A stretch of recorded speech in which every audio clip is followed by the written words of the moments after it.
Gawin mo lamang ito bago kayo matulog sa gabi upang hindi siya matigil sa kakaisip sa iyo.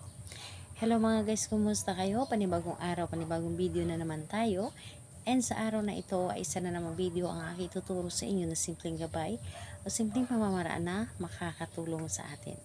At bago ang lahat, gusto ko lang mag-disclaimer sa mga taong hindi naniniwala at hindi gusto ang mga kagaya nitong video.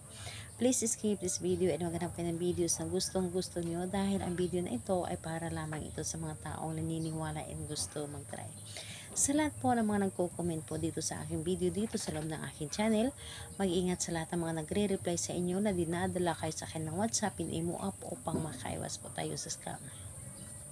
Ngayon po ituturo ko sa inyo paano siya hindi matigil sa kakaisip sa iyo or hindi siya makakatulog dahil ikaw lamang ang nilalaman ng kanyang isipan, na kahit na ano pa ang gawin niya ay hindi talaga siya makakatulog dahil ikaw lamang ang laging papasok sa kanyang isip.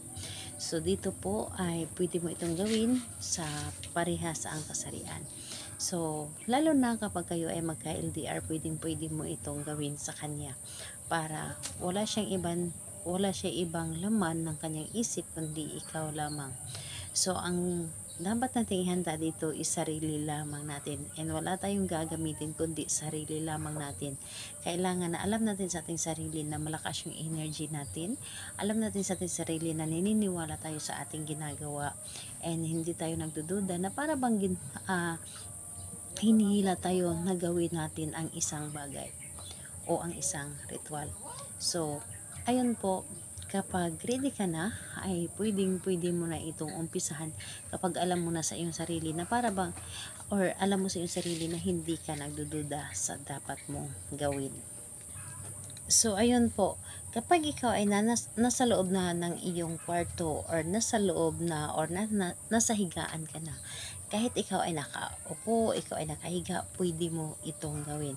Ang gagawin mo lamang dito, una, titigan mo lamang ang kanyang larawan ng mga ilang segundo. And pagkatapos nun, kapag natitigan mo na ang kanyang larawan ng mga ilang segundo, pumikit ka lamang. Pumikit ka at isipin mo siya ng may buong pagmamahal. Isipin mo siya na walang ibang laman yung isip mo kundi siya lamang at sa puso mo. Then ang gagawin mo, sambitin mo ang kanyang pangalan sa isip lamang. Sa isip lamang. Sambitin mo ang kanyang pangalan at apelyido at sabihin mo, hindi ka matigil sa kakaisip sa akin. 7 beses yun.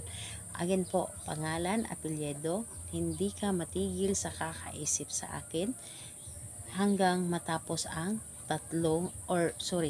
matapos ang 7 ulit. So ulitin po inyo ng 7 ulit na pagkasambit ng pangalan, apelyido, hindi ka matigil sa kakaisip sa akin. So ayun po ang inyong gagawin, ay i-claim mo talaga sa iyo sarili na yun ang mangyayari para sa kanya, dahil yun po talaga ang mangyayari o mararamdaman niya.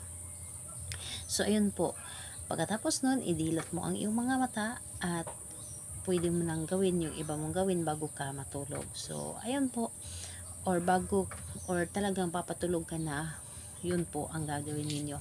So kailan ito pwedeng gawin ito sa kahit anong araw at oras, pwede po, basta malakas lamang ang inyong energy.